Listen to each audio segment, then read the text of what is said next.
ചെർപ്പുളശ്ശേരിയിൽ വൻ രാസലഹരി മരുന്ന് വേട്ട. വാണിജ്യ അളവിലുള്ള MDMA-യുമായി മലപ്പുറം സ്വദേശിയായ യുവാവിനെ ചെർപ്പുളശ്ശേരി പോലീസ് അറസ്റ്റ് ചെയ്തു.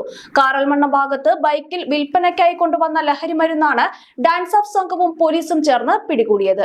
മലപ്പുറം മൂർക്കനാട് കൊളത്തൂർ പള്ളിയാൽ കുളമ്പ് സ്വദേശി കളത്തിൽ വീട്ടിൽ 26 വയസ്സുള്ള മുഹമ്മദ് ഷാനിലാണ് പോലീസിന്റെ പിടിയിലായത്.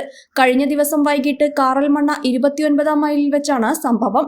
ബൈക്കിൽ ലഹരി വിൽപ്പന നടക്കുന്നുണ്ടെന്ന രഹസ്യ വിവരത്തിന്റെ അടിസ്ഥാനത്തിൽ Cherpulassery sub inspector Akhilraj VS നേതൃത്വത്തിലുള്ള പോലീസ് സംഘവും ഡാൻസ് ഓഫും ചേർന്ന് നടത്തിയ പരിശോധനയിലാണ് രാസലഹരി പിടികൂടിയത്.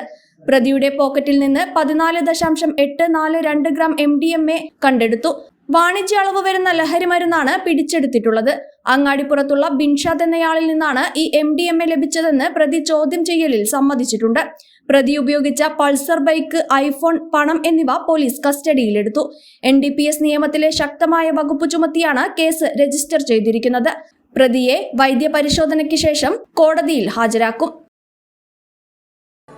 അച്ഛൻ ഭയങ്കര ആലോചനയിലാണല്ലോ. നിന്റെ അമ്മയെ ഞാൻ കല്യാണം കഴിച്ചതിന് ശേഷം ആദ്യമായിട്ട് വാങ്ങിക്കൊടുത്ത സമ്മാനമാണിത്. കാലത്ര കഴിഞ്ഞാലും ആ ഓർമ്മകളുടെ തിളക്കത്തിന് ഒരു മാറ്റവും വരില്ല. ഇതെങ്ങനെയുണ്ട് അച്ഛ? നീ ഇത് എവിടുന്നാ വാങ്ങിച്ചത് മോനെ? അച്ഛനമ്മയ്ക്ക് ആദ്യമായി സമ്മാനം വാങ്ങി അവിടെ നിന്ന്. രഞ്ജിഷ് ഹി സഹി. Celebration of 39 golden years. ആഭരണങ്ങൾ ആഘോഷമാകട്ടെ. MA sons gold and diamonds, Cherpulassery.